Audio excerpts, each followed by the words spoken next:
Hi everyone, I'm Asha, an Akashic Records reader, blogger, and podcaster.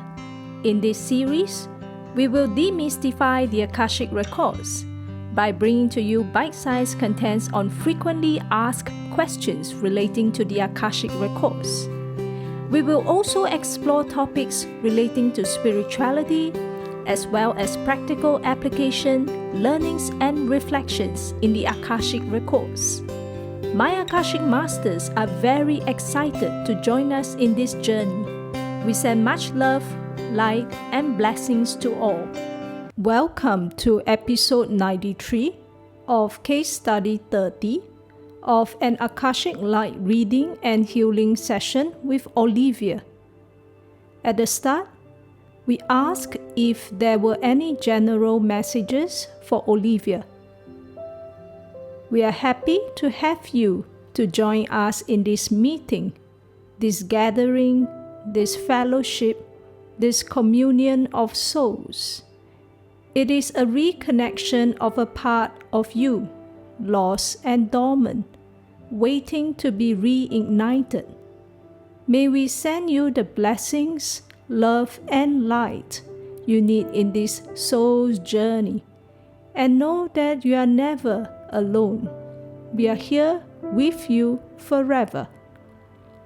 On the first query, Olivia asked, "What is causing the panic attack?" They are saying that you have exceedingly high expectations on yourself, unknowingly and even knowingly, which places a lot of stress or even unknown triggers in the system.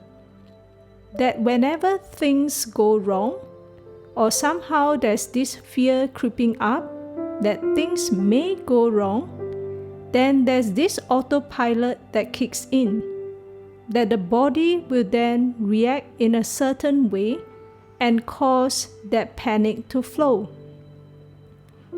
And then these triggers, they are sharing that if you look at the bigger sense of things, it can be controlled by the mind, even though medical experts may sometimes think otherwise. But this is something that is controlled by the mind, and therefore can be resolved by the mind. But of course, it is easier said than done, because then it will require us to rediscover ourselves with an open heart and mind, perhaps through journaling, perhaps through chatting with a trusted advisor or loved one or family member, to trace back to where that stress and expectations all originated from in this lifetime, in your younger days. The first remembrance of you somewhat being at fault, or things seemingly going wrong. And then, as far as you can recall, the first remembrance of that panic attack and how it felt like. Because the purpose of this is that the soul needs that release, that purging of the past, step by step. And they are showing me that it is like a rope that tangles. The knot keeps tangling on. So what we are trying to do here is to get you to untangle on your own. But you then have to, with an open heart and mind, to rediscover that whole journey when it all began. Not to judge ourselves harshly, but just to understand as a child who we were, the situation that we were in, the emotions that we felt, and to offer ourselves that room for ventilation, that room for release. If we have a trusted friend, loved one, or advisor, feel free to share with them. If we don't, then journaling is the next best tool. Write it all down. Write down without fear of judgment or rejection by others, just allowing the emotions to flow. And the masters are saying that this form of journaling or talking to someone trusted is a form of release. So that will offer you an outlet for that emotional release that started from the first time it happened. And then, as you reconcile that first few incidents, things will gradually open up for you, sometimes even unknowingly, so that the body doesn't go into that autopilot mode, that whenever there is a fear of things going wrong or seemingly going wrong, or the stress, then there's this autopilot that kicks in, that the body feels that it is not in control of itself. The panic, the emotions just add on. So we have to untangle everything and go back to the first time it happened in this lifetime.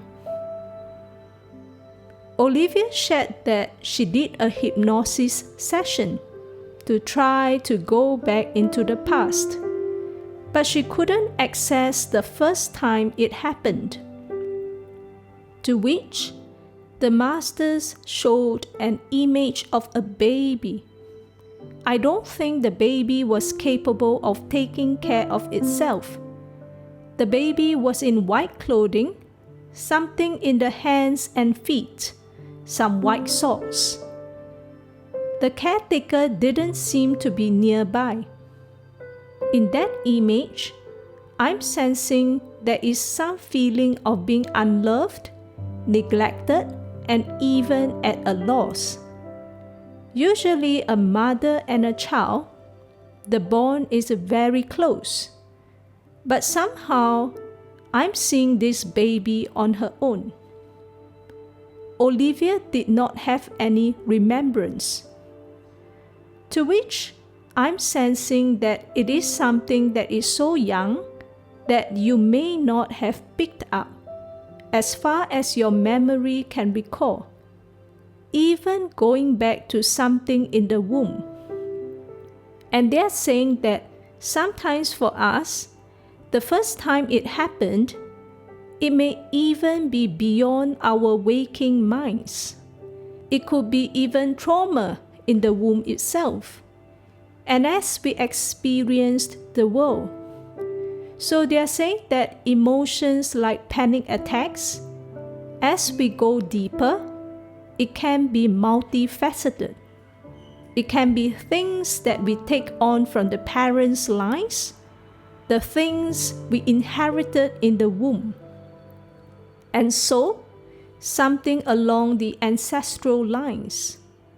And therefore, it will be helpful for you if you are open and receptive to consider, say, karma clearing sessions, especially those involving your parents' lines, your father line, and your mother line. Comprehensive karma clearing sessions.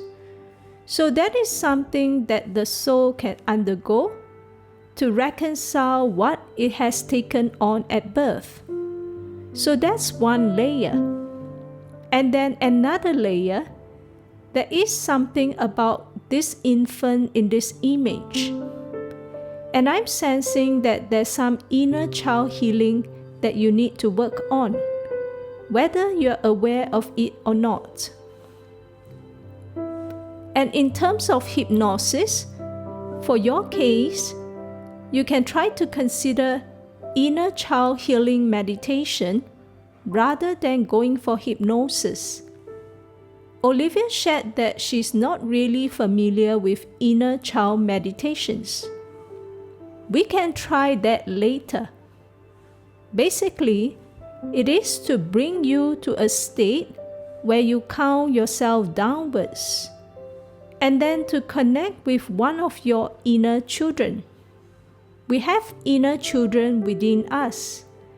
So parts of us that our memories, certain trauma lodged within, whether we know it or not. Just open heart and mind, and then just go in and connect with whatever comes up with us, and then bond with them. Talk to them, hear them, send them love. That's all we need to do. And then we come out of meditation. So they are saying that a part of your inner child feels neglected and unloved through certain experiences. So that's something that you can do for yourself. First, you can consider a karma clearing session with your parent lines. This is something that I don't offer as a service, but my teacher does. If you're keen on that, I can let you know. Trust your own intuition, whether that's worth your effort. Second, inner child healing. You might want to work either on your own or through guided meditations that you may discover. Third, you may want to work through a trusted advisor, and I'm sensing in this case, you might benefit from a counselor. A counselor is not really hypnosis, where they kind of get you in and you kind of have this impression that you need to see something or look for something. And then what if you can't see or look? Or then the memory is just not there. There's this part that maybe it is just very hard to connect with that part. Then what to do, right? So therefore, it might be easier to just in a conscious state of mind, talking things through with someone trusted. In this case, you might benefit from a counselor who is somewhat an outsider, so a bit detached from your situation. And then they wouldn't have any personal vested interest to say, for example, you are thinking too much. You don't need to worry about all these. But really going with you, holding you along the way, and just feeling the emotions as it surfaces. So this will be helpful for you as you do your own journaling. So we are throwing in a few ideas because this is something that is multifaceted. It is not something so straightforward as like we come in to clear all these things. It is gone. And then after that, you feel liberated. They are saying that this whole journey is your soul's opportunity to learn, and then withstand it, get the wisdom, conquer it, and then share that wisdom and learnings with others. So that is what your soul signed up for. It is not just purely to torment your soul, so to speak. That why others don't have panic attacks? Why only me? And why does it affect me in such an adverse way?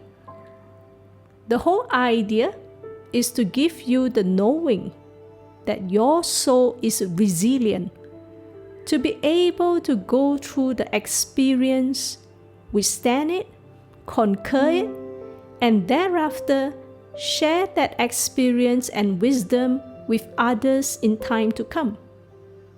So let that be a seed planted in your consciousness within you. Maybe one day it will come up to be of something of value. On the second query, Olivia asked, "Why do I have such a fear of my father?" I'm sensing the words abusive and temperamental. They are saying it is something that is not just in the present, but also in the past. In a past life you had with your father, I'm seeing this image of an Indian man. He had a mustache and wore this button shirt. It is a bit low, so I see his chest a bit dark-skinned. And then you were beside him. You were also an Indian girl. You were in a dress and you tied your hair a bit up your head.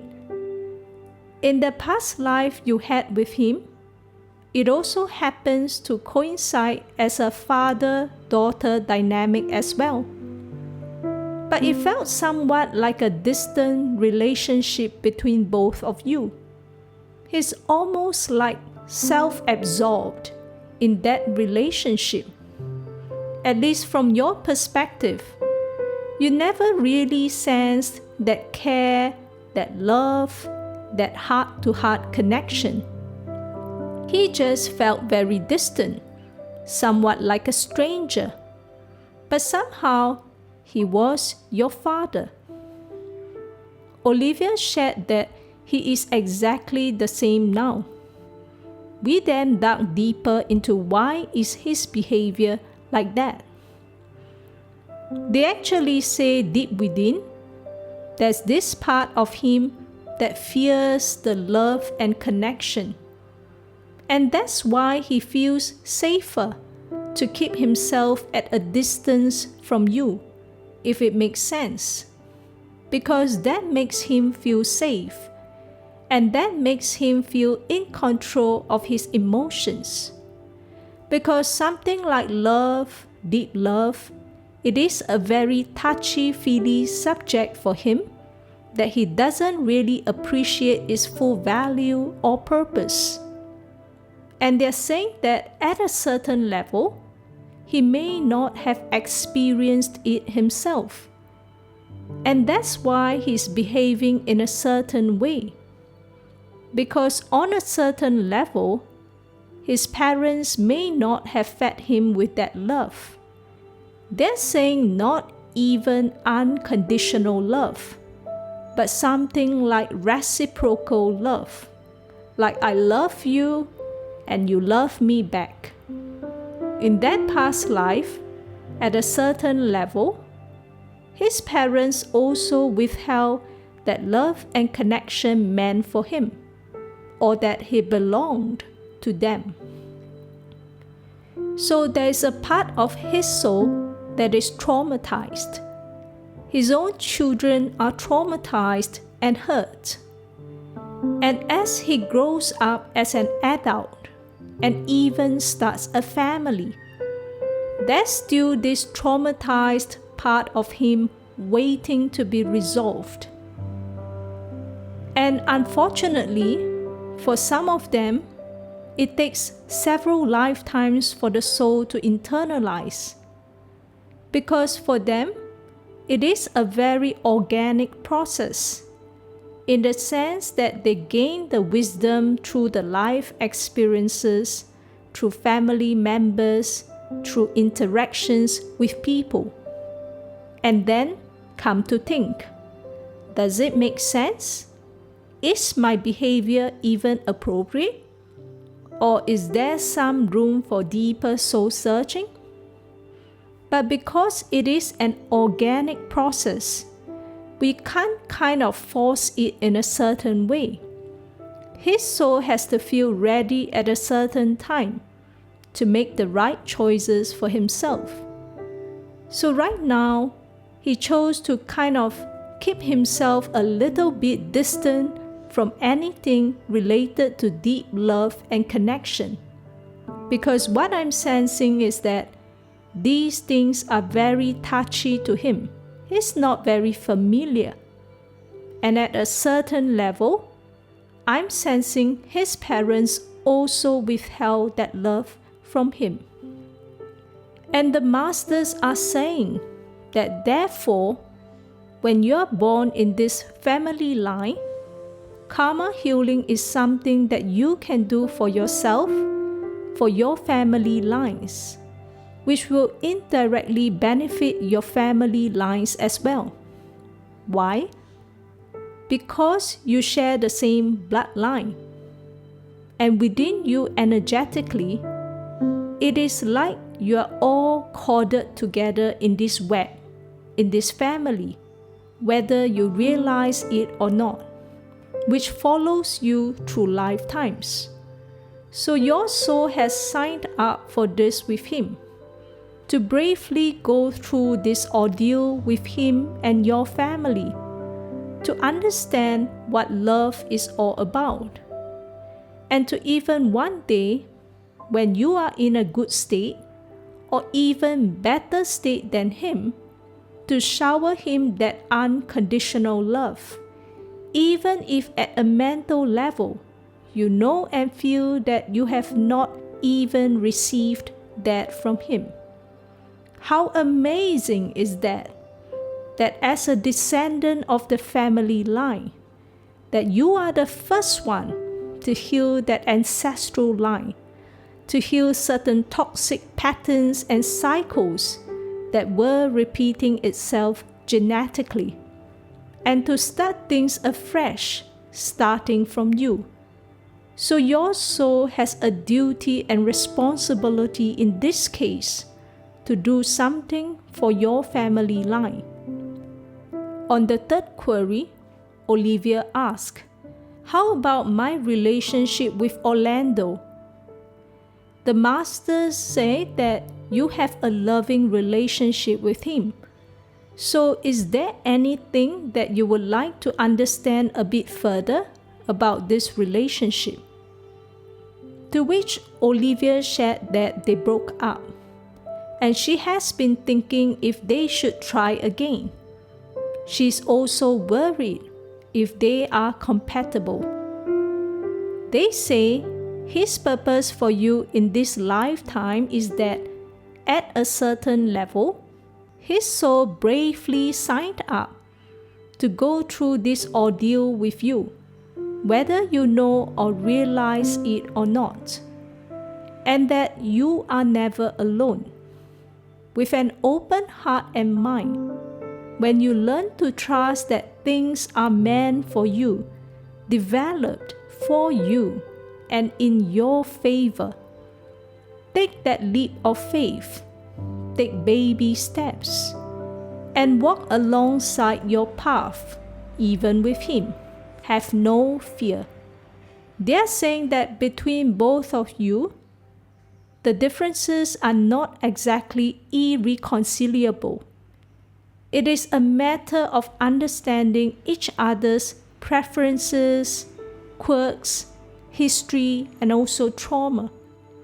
So you understanding him, and him slowly understanding you, and then both coming together as a pair to bravely work through the ordeals and hardships, as well as to celebrate the victories, joys, and happiness in life together.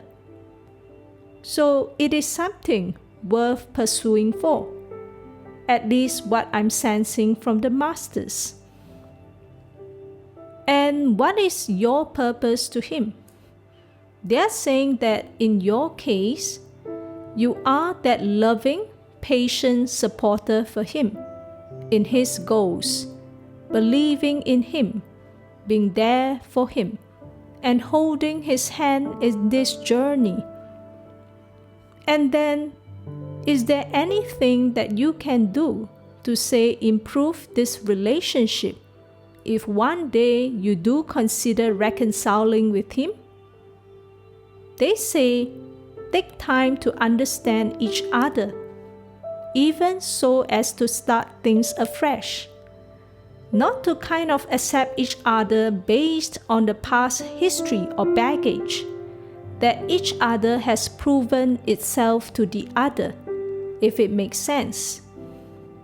In the past, when you guys were together, when certain things gone wrong, put that aside. That souls have the opportunity to grow up, to realize for themselves. It is like an ongoing healing journey for everyone. So that during the period you're apart from him, you are growing up. He is also growing up. Even when you come together, they are saying it is not a form of reliance or dependence on each other, but each soul having a healthy relationship in the sense of supporting the higher soul's purpose to go through all these hardships, supporting each other. At the end of the day, just being there for each other, but not really taking away each other's lessons. It is not like he will come in and say, "All your panic attack, give me, I take it all." But he being there for you, he knows that you can do it. You can conquer it. You have what it takes. So in the same way, you also standing by his side, understanding him, being there for him. So that's what your higher souls have signed up for. And they are saying that it is actually a very precious relationship in this case. So don't give up.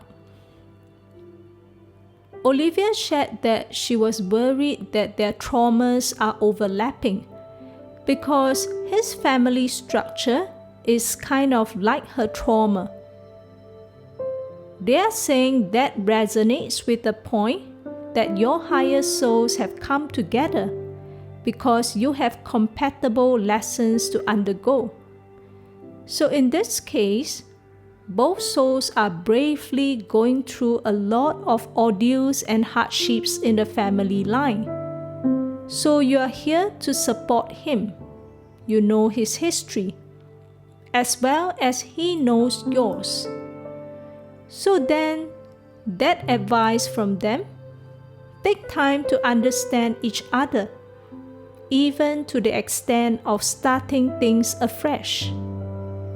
That means, if at any time you feel ready and he feels ready, just keep an open heart and mind like what you so bravely did for today's session. You knew nothing about this, just as if the past was erased. Whatever we quarreled about, whatever was not happy, just put it aside. From now, today onwards, it is gone. We are starting afresh, and we are understanding each other afresh with our own matured perspectives and also refinement along the way. They're saying that humans are not perfect. It is perfectly understandable. Sometimes we have our quirks, our temperament, and even when sometimes things go wrong. It is okay. But being there to support each other, taking time to understand each other, and just being there to walk the journey with each other for the rest of this lifetime. On the fourth query, Olivia asked, "Any final messages that the Masters have for me?" We are glad that you came for this session so bravely, open heart and mind. We are here to support you, be with you. Recognize that you are never alone. Foster a deeper connection with us anytime you feel ready. There's no rush. We are here waiting for you. Blessings. Next, we focus on the healing segment. From the messages shared during the session, we focus the healing on Olivia's inner children, starting from the womb and family lines. To deeply heal Olivia's family lines, like father's line and mother's line, a comprehensive karma healing session would be needed. We called upon Olivia's Masters of Light, Akashic Masters, Higher Self, Archangels, Angels, all pure light beings, and lots of karma to be with her, who would like to support her for this session. We breathed in the energies of the Akashic Records, allowing it to flow into all cells, all levels of Olivia's being. we called upon the energies of peace and stillness in the Akashic records to flow into Olivia's energy bodies and heart space.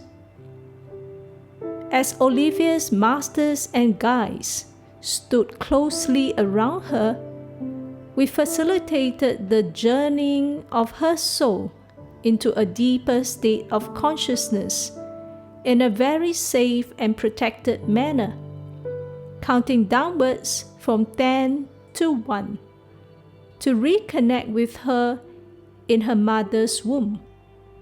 Olivia's team sent the deepest healing, love and light to the part of her in her mother's womb.